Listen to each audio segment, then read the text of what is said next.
I think it actually worked. That was amazing. All right, everybody, welcome to Speak Up Monday. We're here at Tropical Nomad like we are every Monday. Now, today we have something really fun. It's a packed house, and mainly with Green School students, I would say, right? So Green School is this amazing school in Ubud that we're going to learn a little bit more about today. But this episode is all about, sustainability, trash, how you can transform trash that you can see here into incredible art, and what else is around it that we can do as people to ensure that we're pushing the curve in the right direction. Right, so in a minute I'm going to introduce this incredible family, this daughter, father. Now I have two daughters as well, right? So when I look at you two, it makes me smile. Because even though my girls are younger, they're 8 and 10, I can kind of see maybe a possible future when I look at you two. So I think it's such a beautiful thing. So for those of you who don't know, my name is Robert Ian Bonnick. Welcome to Speak Up Monday, episode 422. I'm known as the creator, founder of Speak Up Monday, also the founder of RIB and Associates, which is a growth strategist and gateway to Indonesia for foreign companies and domestic companies that want to grow in Indonesia. We connect the dots, put everything together so they can have success. Okay. So let's start to introduce our guests. But you know what? I think it'll be more fun if you introduced yourself. So we start with you, Ella. Like just maybe a few words about, what inspires you, what inspired you to do what we're about to show everyone today, and then we'll go to your father afterwards. Okay. My name is Ella. My artist name is DirtyFinger. My motto is, it's not art until your fingers are dirty. Because when I'm doing art, I'm kind of a messy person, so I always end up in pain afterwards. When I'm creating art, it's like a space where I can truly let loose and have fun. And I just have so much pure joy in it. And I really want to spread that joy to others through my art as well. Oh, you did really well. Thank you so much, Ella. And we're going to hear a lot more from you as well. I know someone's about to clap again, but it's okay. It's okay. It's coming. So, Daddy, Toby. So if you can explain maybe a little bit about you, a little bit of your background, and how it relates to what we're going to talk about tonight. Yeah, Ella did so well already, so I'll try to keep up with that. Come on, Dad. Background is I grew up in Germany, then lived around Europe, had my own businesses, and moved to Hong Kong around 27 years ago, where I met my beautiful wife and better half Elaine, who's also here tonight. And we were very fortunate that all three of our kids, we could send them in the right direction of what they like to do, and they all cherish also the older ones, what they're doing today. And around 15 years ago, I started to focus a bit more on what can we do for our kids and for the future, I think, as every parent thinks about that quite a lot. So one of the businesses I started is different environmental companies and an environmental holding that I have underneath my holding. And I think through also having a gallery before where she used to crawl around in and did art with a lot of very well-known artists from around the world, I hope that also led a little bit to the inspiration of what Ella is doing today, which I think is truly amazing. One of the interesting things, as we said before, is that Green School is obviously where you've been. And on the show we had a wonderful lady by the name of Melati. Everyone remember Melati Wason? She's Melati, there you go. So she was, another Green School exponent, and she obviously, with her sister Yasmin, did the Bye-Bye Plastic Bags. Brilliant initiative. And then now Youthtopia, which is creating a platform to create other change makers, right? And I saw her mum today here as well. So we've been friends for a while. And for you, as we said off camera, speaking 8 languages fluently, including sign language. You've authored 3 children's books, one of which I think you said is the bestseller at Green School.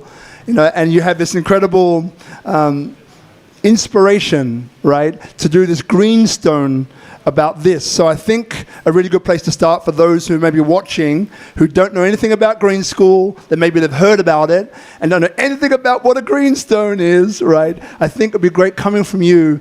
How would you describe green school? And then how would you describe what a greenstone is and its importance? Okay. I think, green school is really like no other school. It's basically it's built out of bamboo, and you really learn from and in nature, and you're really immersed in it. And it's also a lot about sustainability. And I feel like going to green school, it really made me really wanted to be a change maker. And it's very cool. And Greenstone is basically this end of the year graduation project where you have a year long to work on whatever you would like to, either your passion or something that you would like to explore. Basically, you can work on whatever you would like. And so it's a very cool, I really like Greenstone since it really lets you to delve more into what you love. Yeah. You know, and again, just before we started this, we asked some of your fellow students, you know, what is it that they want to learn tonight, or what is it they want to see? And quite a few of the responses were like, hey, we want to know more about Ella. We want to know about where she gets her, you know, where that design process comes from, what inspires her, why she did it. So lending from them, I'll ask you maybe question number one, you know, like what inspired you to do this? Yeah. I think for my artworks in general, like my inspiration was a lot because since I'm a third culture kid, like growing up in Hong Kong with so many different influences and surroundings and cultures, that really influenced my artwork. And also during COVID, I was across Europe, and it was really like raw and unfiltered during the pandemic. And especially now, like traveling to Bali and moving to Bali, it was really cool, just being like in the nature and really, especially in Greenstone, I remember these classes where I could do art like inspired from nature. And for example, we did natural dyes and like sustainable fashion and just very cool classes where I got to know more mediums. But yeah. Just keep the microphone right close to your mouth so we can hear you. Oh yeah, sorry. But yeah, and then so yeah, basically my life is what really inspired me, and my surroundings really inspired me. And when I'm also creating art, I'm also in this kind of imaginary world with, I love creating these different like monster characters and these characters, and I love using vibrant colors. And yeah, using like very colorful, like vibrant color also really brings me joy. And yeah, and I think that's like my main inspiration. And for this project in general, like this exhibition with transforming trash and my greenstone. So for my greenstone, I knew that I really wanted to do something, of course, with art since it's my passion. But I really wanted to use my passion to create an impact and actually, use my passion to raise awareness and make a change. And so I think, as all of you know about the waste pollution here in Bali, sometimes it can seem like a problem, like too daunting to solve. Yeah. But I really was compelled to to create something and raise awareness in my own sphere of influence, and using my passion to create an impact. And so actually all of the artworks that are here are completely created out of recycled material, upcycled material. I really wanted to show that, like, with a shift in mindset and creativity, that something that's deemed worthless by others can be transformed into something beautiful. And and I also it was also a challenge to myself as an artist using this new medium, trash. but it's also, but yeah, through that I found there's so many different colors in trash, and The trash challenge is alive and well. yeah, Well, I think, Ella, you were also doing the Kambali, and you got very used to having trash around you Yeah. building that, right? often I smelled like trash most of the time. Often she smelled like trash. Don't hold it against her. Because I could tell some of the students were like, yeah, she came to school a few times. I didn't know how to tell her, but I just had to smell, and I was like, Ella, you need to work it out. Yeah, I probably look like Santa Claus most of the time with a trash bag, like just walking around school. But yeah. It wasn't Ella, it was a trash bag, people. Remember that. But yeah. Yeah. Look, you're doing very, very well. I just want to give you a little bit of a break to catch your breath. So, Dad, right? So, Bali, there are heaps of schools, right? Different types of schools in Ubud to Canggu to all over Bali, right? Why did you choose Green School? Well, because we felt it was the right school for Ella. I think I first went there at least 12 years ago. At that time, the founder invited me to come have a look, and some friends who knew him well. And I thought, well, for Ella, this could be the right school. And we were fortunate enough to really send our kids to the right schools. And every child you have is different. So my eldest, she's very academic. She went to German Swiss. German Swiss system is quite strict and academic, as you can imagine. My son is very technical. We sent him to South Island School, which was very good at that. He's doing sound and lighting in opera houses today. And then for Ella, she actually visited before the pandemic, and said, I really like this. I'd love to go to school here. And my wife said, I'd like to go to school again. And the name said, I want to go to school too there. Yeah, but I think the key is to really find, if you can find the right school where your kids can flourish. Yeah. That was really the idea behind it, and I think we found that for Ella. Yeah.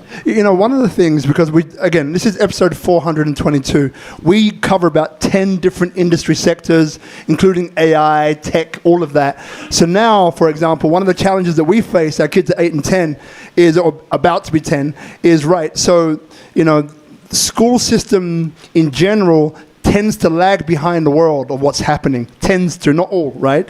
So it's like, a lot of the jobs that, maybe where you grew up, I grew up, it was go to school, get good grades, and you get a good job. The company will look after you, the government will look after you, there'll be a pension at the end of the rainbow, there's pot of gold, and you live happily ever after, right? That's no more, right? So now we kind of know that AI, emerging technologies, have taken a lot of the jobs that people are training for now. So when they get out, even a friend in the US, right, he did coding, spent a couple of years doing it, he came out, he got a job as per the system, and then within 4 months, his boss was like, listen, we're going to reduce your hours, right? And it's like, what do you mean? I've just started. Yeah, we're going to reduce your hours. Actually, we're going to replace you. So in about 3 to 6 months, you probably won't have a job anymore. Right? Why? Because we've got this system, which is AI, to basically do what you do better, faster, quicker, cheaper. Right? So then when it comes to us now having all this information at our disposal, where we are with our kids are, which school has the values that we would love our kids to learn. Right? So is it resilience? Is it creativity? Right? And all these different values, right?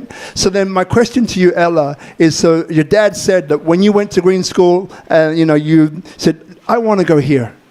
So what, if you can remember, what was it about your trip and your visit there that kind of pulled you in?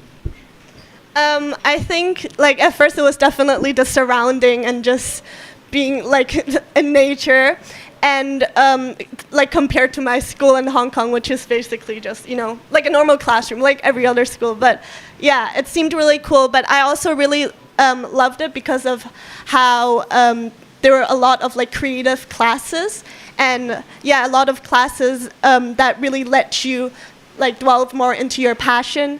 And yeah, that was something that like really drove me to that. Like I said before, like one of my favorite points about Green School is that there are so many like cool sustainable art stuff that I was able to learn and try out.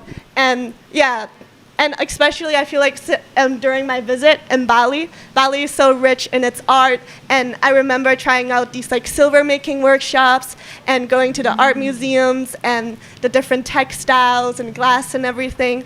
It really like inspired me, and I love to learn like how to like use different ways to share my creativity. Yeah. Love it. So now one of the other questions that people had was, what is your process to be creative, to create something? What is your process if you have one? Honestly, a lot of time my mom was like, how do you just like go and not have a sketch or anything? But I think my favorite part is that in art there's like no wrong, there's so much possibilities, and basically there's no wrong, you can do whatever you want, and that's something that I love about art. Like what I do normally, I just go straight into it. Sometime there's maybe a stroke that I don't like, but it's not the end of the world. I can just cover it and make it into something beautiful than I would have ever imagined. Yeah. And then, so what if you're blocked? So, you know, you've got this deadline, you got a date, you got, you know, everyone's got a deadline, right? I got a deadline, I got to be creative, I got a week. I can't get the answer. Help me, Lord. So you're not in the zone, right? Yeah. What do you do? That is probably me in the last few weeks. I have a deadline with my uni applications, the exhibition, greenstone stuff. But I think during like, it's so easy for me, it's so easy to get like stressed and being not in the space. But I guess not really a procrastination, but more like I just don't think about anything else other than the task that I'm working on, like at the time, yeah. Yeah, so you just don't, you like double down, you know, like double down. It's like, I'm stressed, double down. Like, gotta get this done. I'm gonna get this done. All right, got it. Double down. Daddy, so you've seen her in these different stress positions, you know, having to do things like greenstone, and as she mentioned as well, you know, the application for the next one. If you could pass on some nuggets of wisdom, you know, when you get stressed, what would you say has been really helpful for you to help manage stress that might help the people here watching? Well, I would say one thing is, which I was reiterated again, and I learned from a friend who's here tonight as well, is just breathe a little bit. I also came to the breath workshop here one time, which has helped me a lot since then. Was on one of your episodes. Thank you for that. I think the other thing that helps me is my belief in Jesus and God, and I pray every morning to get me through the day, and that helps a lot as well. Breath work and faith. Question for everybody here, make sure you're with us. So again, it's one of those, raise your hand, one of those. So raise your hand if you've tried breath work. Okay, raise your hand if you have not tried breath work. That's not everyone telling the truth. Everyone here is telling, but on this side of the room, they're not telling the truth. Like 2 people raised their hands, then next question, no one raised their hands. All right, let me go again. This side of the room, how many of you have not tried breath work? Raise your hand. Okay, good. How many of you would like to try breath work? Raise your hand. Okay, good. All right, well, we might do some later. You know, we'll do it now. So there's one really good one, right? That, because I'm a speaker, right? So I've spoken in front of thousands of people, hundreds of people, and very little people. And I still get nervous sometimes, right? Even though I'm used to it, but I still get nervous. So one breath that I was taught, which is really, really, really, really, really good when your mind is racing, is this, it's a very simple breath, right? So breathe in ideally through your nose, out through your mouth, ideally. But you can breathe out in through your nose, out through your nose, or in through your mouth, out through your mouth. But ideally, in through your nose and out through your mouth. So usually, let's not worry about where it goes. Just chest or diaphragm, whichever one. But if you breathe in for the count of, say, 1 or 2 or 3, so... And then breathe out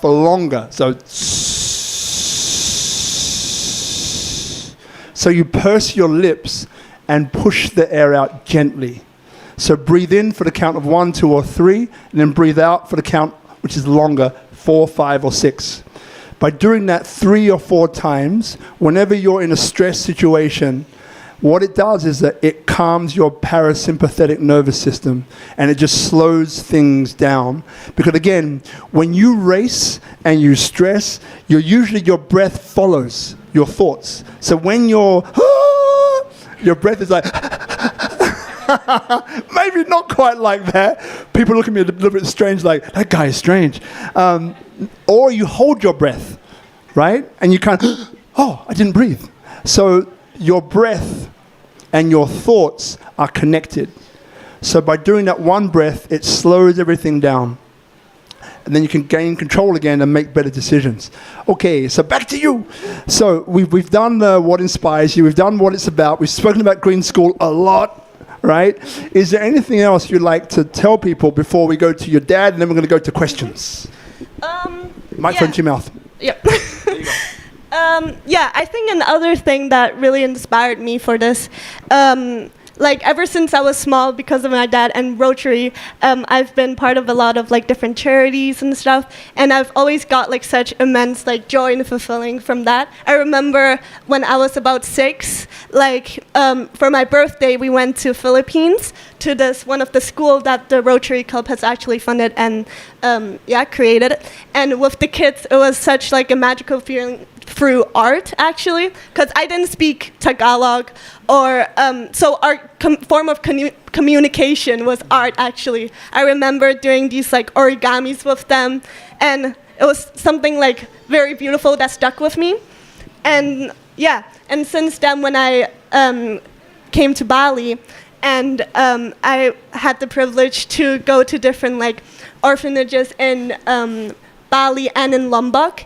And with the kids, I did like different workshops, and it's something really cool for me to see is how art really like brings that connection with people, and it's really something special. I remember, when I was in Lombok with the kids, we did this like sustainability workshop, so they learned also through art, and I think art is something very powerful. I think like not only can it bring hope and joy, but it can also make a change. And so when I was there actually, and we created this like one character, this dirty monster character, one of the kids, like all of the kids together. And from that character that we made, I actually turned it into a t-shirt, which I sold to raise funds for their art program, actually.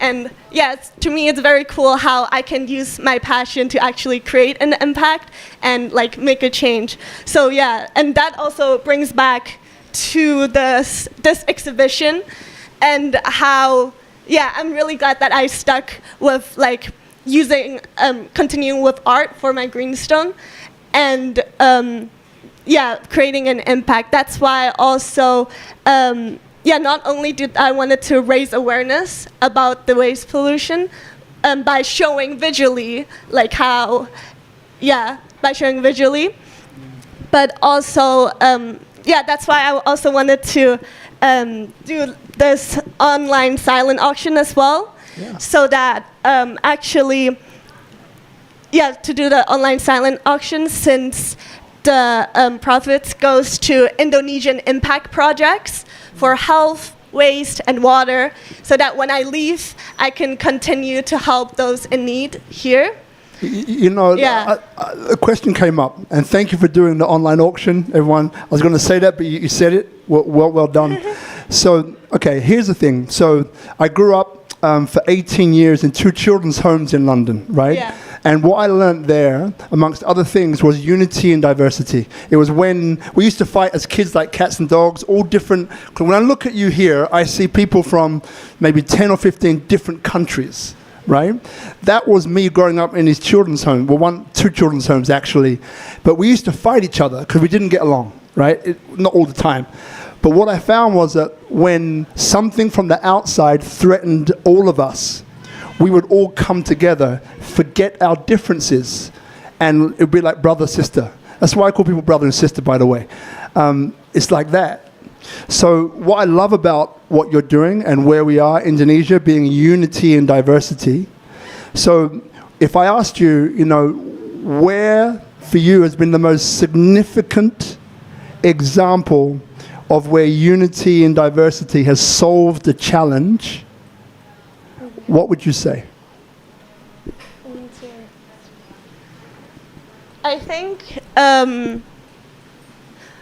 also especially I think at school, even though we all and in general we're like very close, but we all have our we're not all like very close, but I think sometimes when there's a goal and there's a problem or something, we really gather in unity and resist to it. That's something really cool. Thank you, darling. Love that. So, Toby, we're going to go to you. Now, everybody here, if you have a question, maybe write it on your phone or just remember it, because after the next few questions, we're going to come to you, right? And remember, when you get the mic, raise your hand. When you get the microphone, point it at your mouth. And then when you move your head, move the mic. It's like... Don't do that, right? So just let the microphone follow you, right? Good. So, Daddy, Toby, so let's look at, and we're going to come back to you as well with the same question. So, as you mentioned before, we're in a beautiful place, right, Bali, where, again, we've had lots of impact leaders on the show, from Janur, who won CNN Heroes, Janur Yasser for Plastic Exchange. Incredible guy. He was on the show a few weeks ago as well, but a good friend. Obviously, Malati has been on the show, I think, once or twice, and a whole bunch of other people involved in the sustainability space. Okay? So, the question I often ask them, some have answered, some have not, right, is, if there was a solution to the challenge that Bali faces in terms of, let's say, for example, plastic or just waste, let's say inorganic, not organic.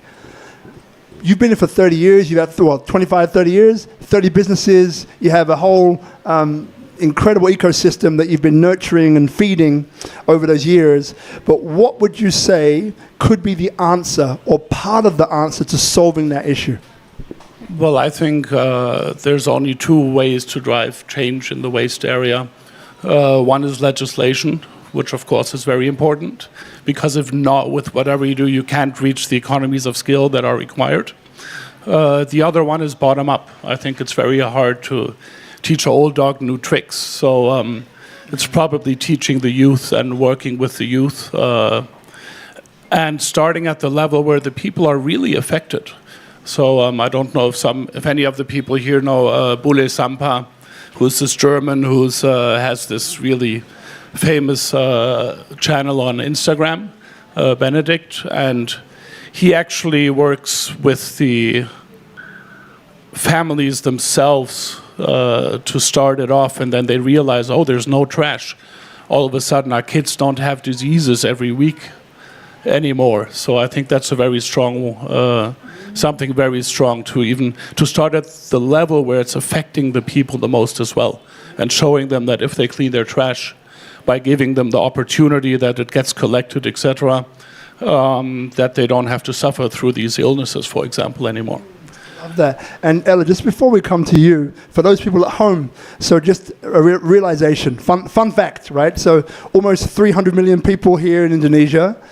The election has just gone. 60% of the voting population was under 35.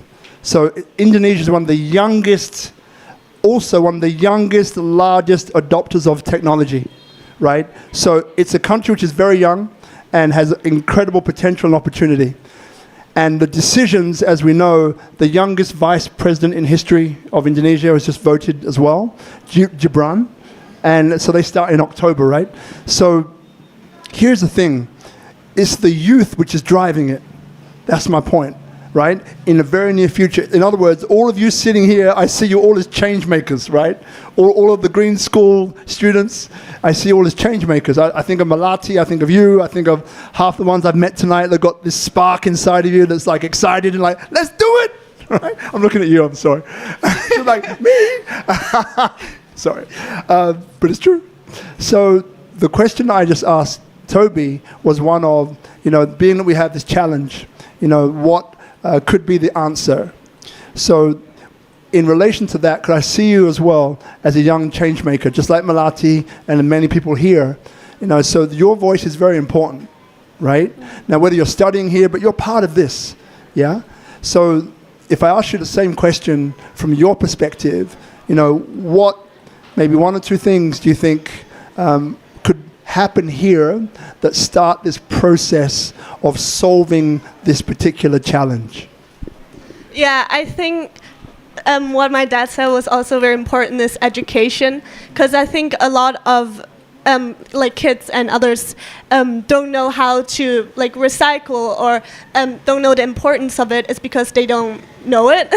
Yeah. So that's why it's also education is very important, and also just. For example, me at school, I'm actually redesigning and rebuilding the recycling center.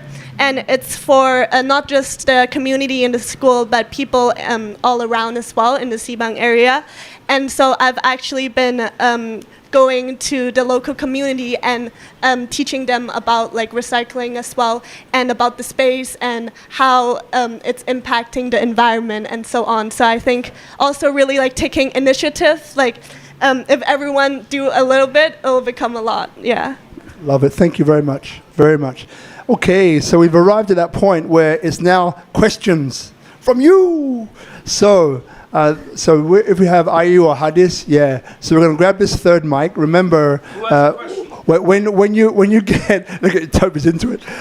It's okay, man. Grab a seat, Toby. It's okay. It's okay. There's always Detlef. So remember, when you raise your hand, just make sure you point the microphone in the direction of your mouth. No question, by the way, is a silly question. And even if you think, maybe it's been answered or asked before, just ask, because what happens is that in this beautiful room, we have a collective intelligence, right? Of people that really want to ask a question, but maybe are too scared to ask. And those of you which maybe a little bit scared, but can ask. So quite often, the question that you ask is another question that someone else wants to ask, but isn't maybe confident enough to ask that question. So you're doing them a favor as well, all right? So, any questions? Raise your hand. Yep, just here. Wonderful. Thank you. Yeah.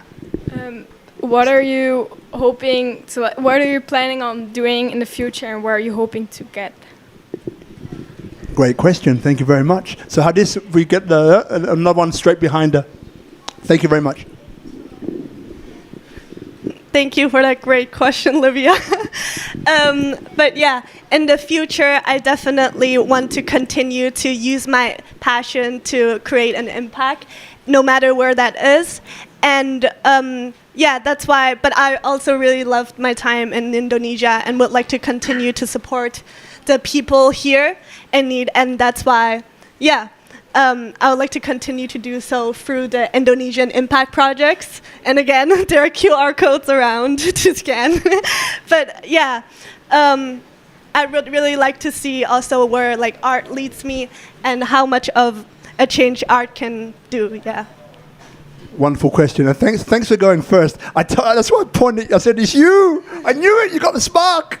There you go. She's amazing, by the way. All right, next one. Yes. Okay. A simple question from me. Why plastic? Why do you want to do something on plastic? There's a lot of problems, I suppose, challenges in sustainability, conservation, you name it. But why do you want to do something on plastic? Yeah, either. Yep. It's a family affair. And one back over here, Hadis. Hello. Yeah. Thank you. Very good question. So I think plastic is really one of the major polluters, and I think the whole problem is, like Ella mentioned before, the entire waste problem is so overwhelming, and you have to see where you start. And I think everybody can find their own starting point and take it one step at a time. I work with this one company here in Bali, for example. They're called 7 Clean Seas. I don't know who knows them here. Does anybody know 7 Clean Seas? Ah, good. There you go. They're sitting there with the company happens to be here. Yeah. Coincidence. So I think what they're doing is amazing, because one thing you always have to understand, there's a difference between only charity and impact. I mean, it's like teaching someone to fish versus giving them the fish. And I think for any organization, and they've done a great job, especially the founder, Tom, he basically invented or made it credible, the plastic credit, so that actually not only can they could have a very sustainable business, but they can also really employ people versus a just charity where people just come out to do something on a day-to-day basis, a lot of time to make themselves feel good. But it's also good. All of it's good. It's all awareness. But you have to build something on a sustainable basis that it can run for a very long time. And I think that's what companies like 7 Clean Seas and some others out there are doing and are making a major impact. They've collected 3 million kilos of plastic in the last years. And actually one of the examples from them is also that they found in the communities they're in that the people realize, now that the trash is gone, now that the plastic's always being collected, we're a lot more healthy. And I think that's the health aspect that brings in as well. In addition to that, all these employees are employed on a normal employee basis. So it's not like trash collectors that are going into a waste mound or something, but they have their normal 5-day weeks. They get wage that sustains them enough. Interesting fact as well is that if the people in the world are living off $2 a day, their average life expectancy is 50. If they live off $4.50 a day, it's 70. So any company I work with or project I'm in, I always try to make sure that that's a social aspect that's definitely taken care of as well. Wonderful. Ella, anything you'd like to add to it? It's okay if you haven't, it's okay. Yeah. But yeah, I also chose plastic as like the main one because it's like the most like major waste pollution here in Bali and affecting the ocean and otherwise. But also for this exhibition, and also in general, I really like exploring different mediums and trying out different things. That's why I use not only plastic recycled, but all type of trash that I could put my hands on. There are cans and fabric and even like computer parts and car parts as well for the sculpture. You got the car parts over there as well. I was looking at that before saying, is that my car? Don't look at your car when you go back home car! tonight. But yeah, I think that's it. Got it. So we have another question, my dear. And then, by the way, 7 Clean Seeds, you're going to have a chance to speak in a minute. So think about what you're going to say. Over to you. What was your inspiration behind each like individual artwork piece that you made? Yeah. All right, Hadi, so we grab the mic to the 7 guys. Yeah. Maybe one specific one or each one? Yeah, maybe choose 2 or 3 of your favorites. Yeah, otherwise you might be here until tomorrow, which is okay. I don't mind. Okay. Yeah. So a few of them is really inspired by Bali and also just the daily kind of life of Bali. And the one there, the sculpture there, it's called Reborn because it's basically, reborn from the trash, but it's also this little character born from the flower as well to show the beauty that trash can be reborn into. But yeah, it's also a lot about, like I said, a lot of my artworks are influenced by the places I was in. So one is actually of Hong Kong. It's a Hong Kong skyline. But yeah, the dress is also inspired by childhood and kids. Can you see what kind of candy that is? I don't know if you can tell. It's actually... Okay. I'm not going to say on the grounds it will incriminate me for the childhood that I had. All your dresses? Yes, my dress. All right, I wore dresses. I played with cars. Damn it. But yeah, so that's my inspirations. Great question. Thank you very much. So, from you, my man, a minute if you can do it. So, what is it that you do? Because you've taken the time to come, and the least which I can do is to give you a bit of airplay, right? Yeah. Oh, that's the lady next to me. Okay, that's fine. Yeah. Oh, sorry, 17. Oh, did you have a question though? No, just go to you first, and we're coming to the question. Sure. There you go. Put people on the spot. Hi everyone. Hello. Emily from Seven Clean Seas. I was absolutely not briefed to speak today. Of course, but that's what it's all about. That's better that way. So what we're really tackling at Seven Clean Seas is ultimately a lack of waste infrastructure, which we just think basically isn't on. You know, it's a basic human right that when you throw something away, it's then taken away and you don't have to deal with it anymore. So the way that we tackle that, as Toby actually said very well, is in two ways. So the first is to pay our lovely crew to collect as much as possible. That 3 million kilograms have been pure manpower so far. Is actually phenomenal. The second is to really engage them and educate them to kind of prevent the trash leakage in the first place.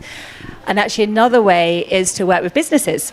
So we work with businesses to actually reduce their plastic footprint in the first place, to compensate for their plastic, and ultimately to put their extra capital into really, I guess, important, impactful projects like the ones that we run at Seven Clean Seas. So if you guys, either as individuals or as businesses, are interested, please do come and chat to me, because I'd love to tell you a little bit more. And thank you for the floor, unexpectedly.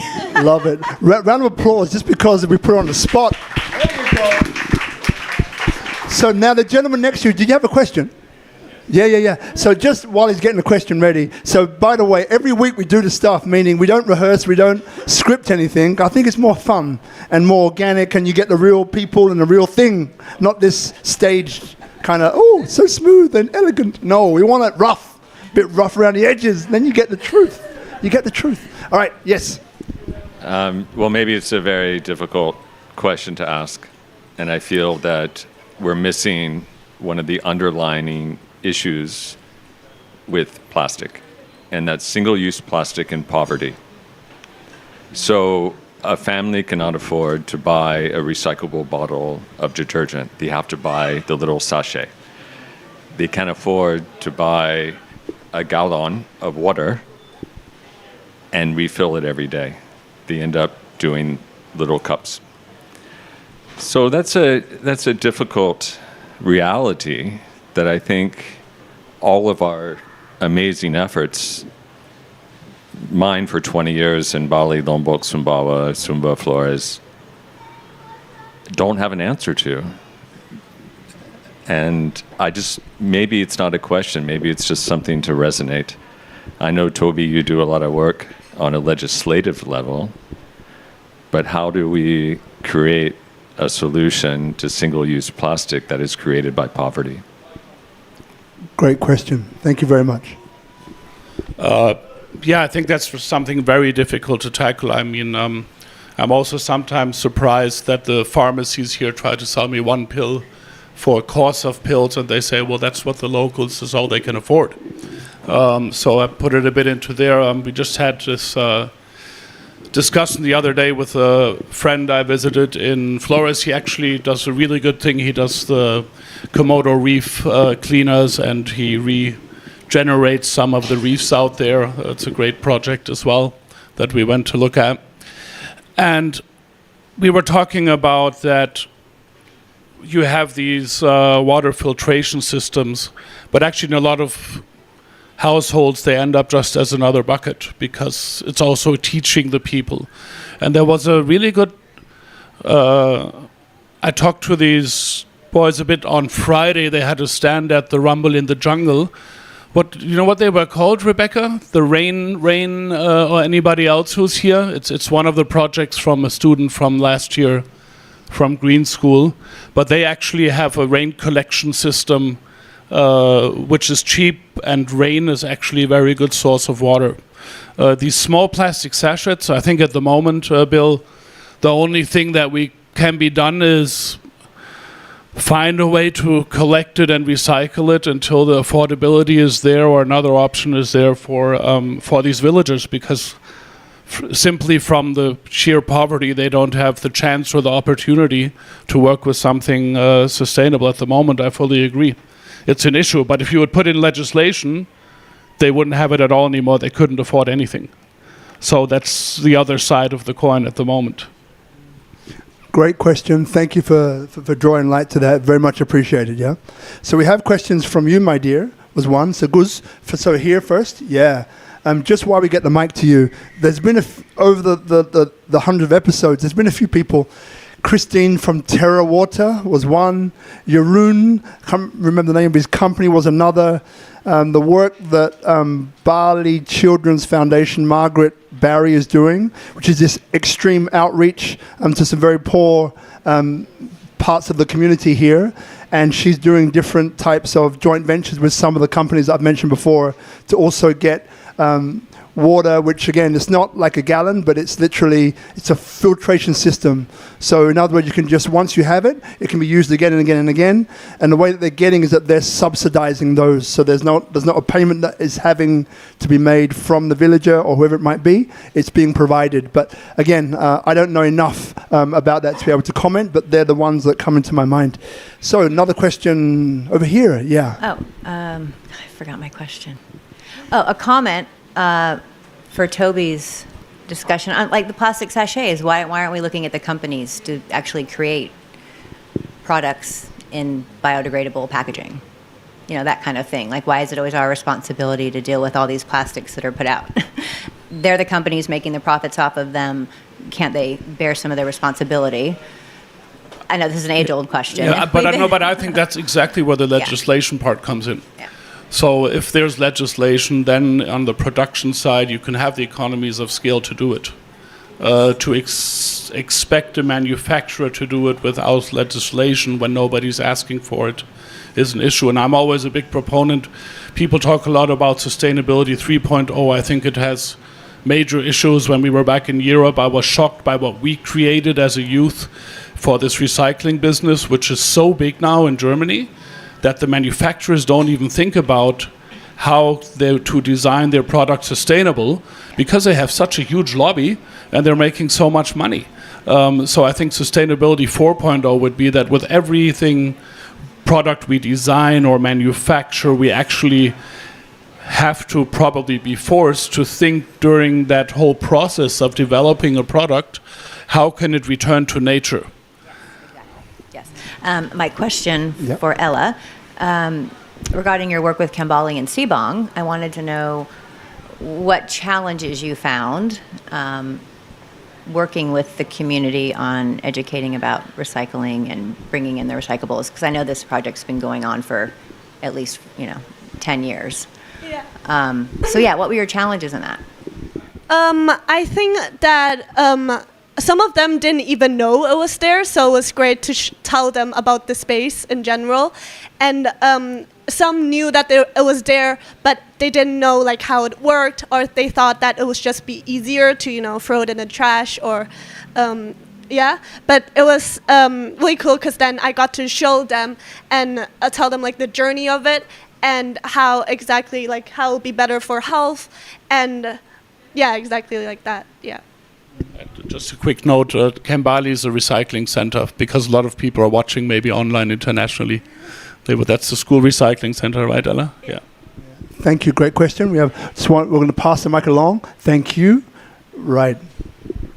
So Ella, I know that you've done exhibitions before, and I want to know about the first exhibition you did and how you got into that and also then evolved from that point. Yeah, so actually my first exhibition was during COVID. During COVID, stuck in the apartment, I had so much time. Every day I was creating and I just piled up with so much work. But it was still the pandemic and it was still lockdown. So actually my first exhibition was a virtual exhibition with digital art, with this art gallery in Switzerland. And they chose 3 of my artworks to be displayed there, and they all got sold, and it was such like a fulfilling, encouraging feeling. And and so after that, I kept on, it was still COVID, I kept on creating so much inspiration surrounding me. And then my dream came true, and I got to hold a solo exhibition in Germany.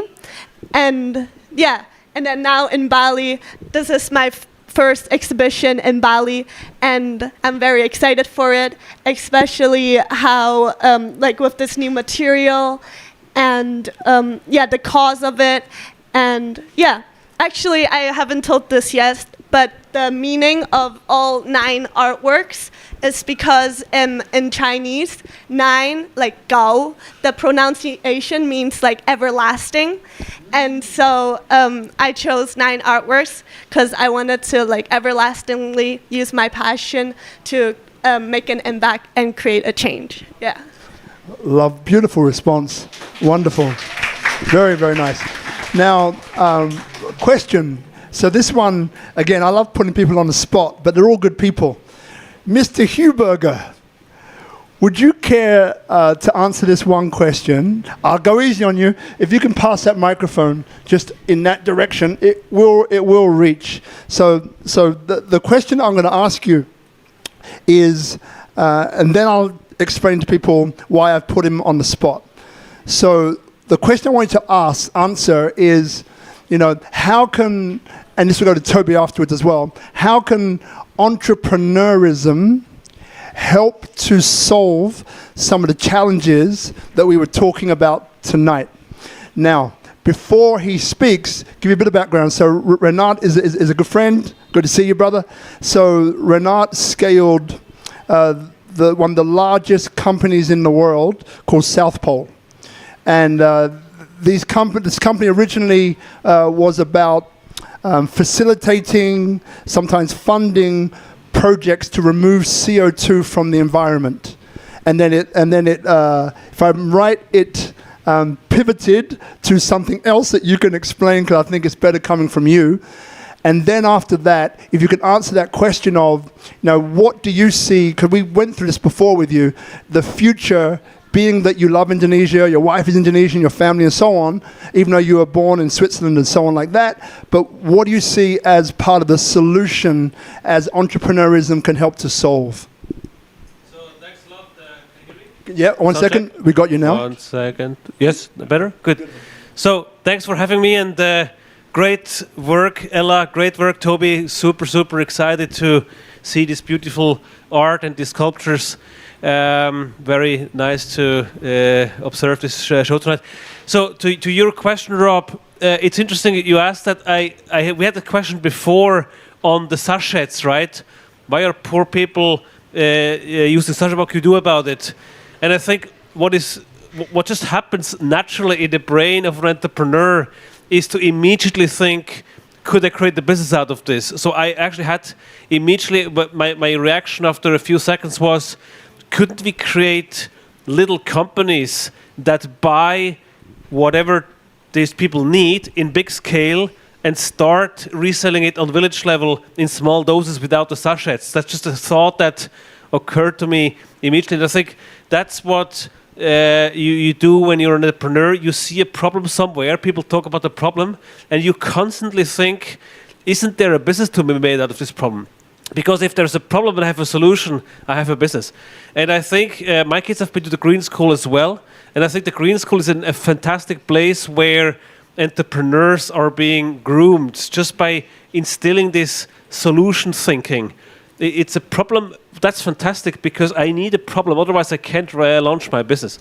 So, and I think that's what Ella is also a kind of example of. You have trash everywhere, and you're creating art out of it, which is exhibited in Switzerland, in Germany, and elsewhere. So that's exactly this entrepreneurial gene that I think is so exciting.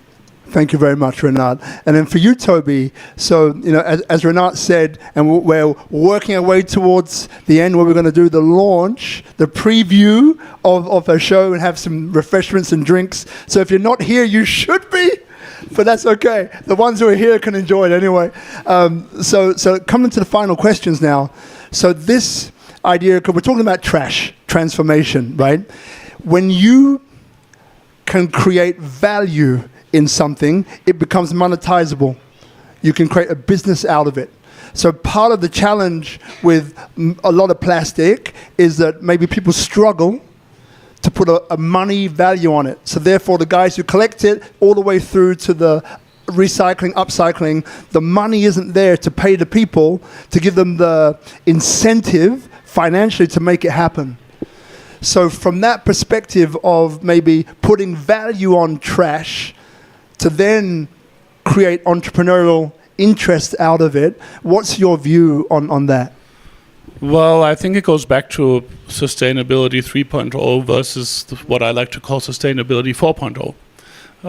The best thing would be the trash is not there at all. And as my friends from 7 Clean Seas always say, it would be great if we wouldn't have to have our company. So I think it's not really, it's solving the issues at the moment that are at hand through great ideas like what's working already in Renat's head right now probably for these sachets. But it's also solving it from the really early stage of product conception that we don't even have to put a value on the trash because it just becomes part of nature again. I think that's the key. Got it. Thank you very much. And also I think the solution and the problem, I fully agree on the entrepreneurial side. We always find solutions. I once had someone ask me, what do you do when you have a certain problem? And I said, there are no problems, there's only solutions. Yeah. And if that solution goes to another problem, then there's a solution again. So for me, there's only solutions, there's never any problems. I love that solution thinking. So do you have one more question before we go to wrap up and then have a bit of a party? Did I say party? No, I mean preview to the exhibition. You have a question, darling? So just wait for the microphone. So over to Vivi, and that'll be great. So while it makes its way to you, if you're tuning in now on Instagram, Facebook, or YouTube Live, so tonight we've been talking about transforming trash, right? And wonderful Ella here, brilliant Ella, has created this incredible exhibition as part of her greenstone of using materials that we usually discard and creating value out of them, making it into art that you can have an online auction for, that you can access through your Instagram and link in bio, right? Yeah, the Instagram account is dirty.finger, and you can find the link in bio as well. Great, so dirty.finger. And then obviously her father, Toby, who's a serial entrepreneur of tens of businesses and tens of years in Indonesia. And also one of the businesses that he's been concerned about for many years is about this, recycling, this sustainability. I would say, and how we can create opportunities to solve some of these challenges, right? Yeah, just a quick note on that. I think the importance, if you do other projects, is also the impact. So I'm very proud, actually, not because I ask. Ella's giving 20% of the proceeds to our Rotary Club. We've done some great projects, and I think one is together with the Henry Foundation in Lombok. And I always see for the projects we're doing, first of all, Rotary, all money, there's no admin cost, goes one-to-one to the projects. So that's why I really love Rotary. Take longer to explain how that works, but it really does. It works. And then the project in Lombok is that we actually pay $100, which helps this foundation to get the very poor their ID card. And once you have your ID card, you get free medical care. And a lot of these poor have very severe illnesses. So you're basically turning $100 into $10,000, $20,000, $30,000 operations or courses for cancer or whatever, which they would have never been able to get just because they can't afford to get their ID card and then get to the hospital where we also transport them. So I think the key is really how can I make a lot of impact with the projects that I'm working on. Thank you very much. Vivi, so we'll give you a minute. Yeah, I think you're mic'd up, ready to go. Just a fun question. Can you tell us more the story behind this beer can? Oh, maybe you should. Can you pass it here? Yeah. Absolutely. Yeah. Pass us the beer. We want to see this beautiful can, right? So we're going to hand it to you. Thank you, Vivi. That's a great question. All right, there you go. Actually, this can was for my dad's 50th birthday. It was inspired by him. It's called The Island Man. It's him at the beach. But yeah, his love for Bali and nature and everything. I really wanted to make something special for him for his big birthday. So for his birthday, with my mom, we surprised him with 50 beers that I designed myself. And he drank them all. It's a limited edition DirtyFinger collector's item. Don't throw away the can. That's it's very already cool, upcycled before you drank it. Oh, that's very cool. Some upcycling as well. I love that. So look, what we're going to do, all right, so we're going to draw this part of the evening to a close. So how we do that, Ella, Toby, and we're here from Toby first and we're finished with you, Ella, is there anything else that you'd like people to know? And that's the people either watching online or here in person. Yeah, and it could be reiterating something you've said before or something that, hey, we didn't get a chance to talk about that. I would love to mention it now, right? So you'll be the last. Toby will be the first. I'll give you about a minute. In about a minute's time, I'm going to do this quick so you can pass the mic to Toby. Great. So before we get to that, just want to thank everybody for coming. Green School is definitely in full effect. Can we hear you, Green School? That was terrible. Can we hear you, Green School? Thank God. Otherwise, the guys said, Rob, listen, these Green School guys are a bit silent. But no, good. Thank you very much. So thank you very much for coming all the way here to Tropical Nomad Canggu. Remember, we're here every Monday, and you can go online, SpeakuP Monday, and check what we have. Next week, we have, where are you? Theodora, over here. Stand up, Theodora. The beautiful Theodora. Look at her, incredible. It'll be Theodora and Rama, and it'll be a blueprint for hospitality and horticulture. Yeah, people are like, what? Hospitality and horticulture done slightly differently here in Bali and Indonesia at large. So that's going to be amazing. So come for that or watch us online. Secondly, I want to thank Guzman, Hadis, IU from the Tropical Nomad team. Always a pleasure. This is episode number 422. Woo! Good job.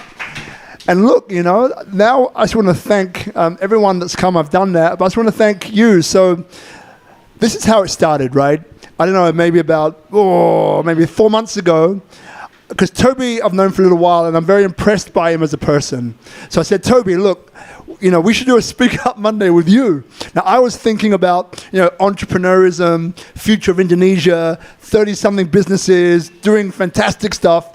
Great for foreigners to learn about the comings and goings, the toings and froings, how to do business in Indonesia, right? So he said, just give me a break, give me a minute to think. I was like, damn, well, that didn't go well. So, and then he came back to me, and the next thing I know, that Ella had made a group without telling me. Ella and SpeakuP Monday. I'm like, what? What's this? So he just made the group and then put Ella forward.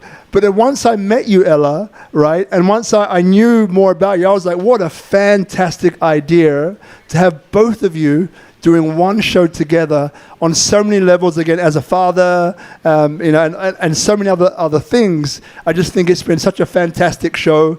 You're going to look back at this and smile, things that you've said, things that you didn't say, and so on. But it's just a beautiful thing to have a family who's working together, who inspire each other to do something like this. It really is special.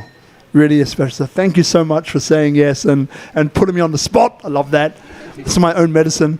Well, thanks for having us, Rob. This is great. No, you're welcome. So now over to you. Firstly to Toby, some closing words. Then to Ella, some closing words. And then we're going to find a funky way to get everyone here in one photo. I'm not sure how that's going to work, but we're going to make it work. But it will involve everybody coming over here, and the camera will be from there shooting here. We might have to widen the lights, move it across, but we're going to do it. But everyone has to be in. Can't be no one out. Everyone has to be in, all right? It's going to be a fun photo. So, Toby, over to you. Well, I think as a closing word, the most important thing is when you see issues, you give, and you give in the way that you can. So I learned something really good, actually, from my Chinese side, is that in China they say everybody has 10 fingers. Each finger is good for something. And I think you have to learn in life your strength, and you use that to support projects that you can support. And in whatever way or fashion it may be, because that's your strength. I think that's a key thing I can pass on. Yeah, mine also connects to that, but everyone has the power to create a change, and it's so much more beautiful if you can connect it with a passion and something you love. And also, art not only spreads hope and joy, but it can make a change. Love it. Round of applause, everybody. Ella and Toby Doeringer.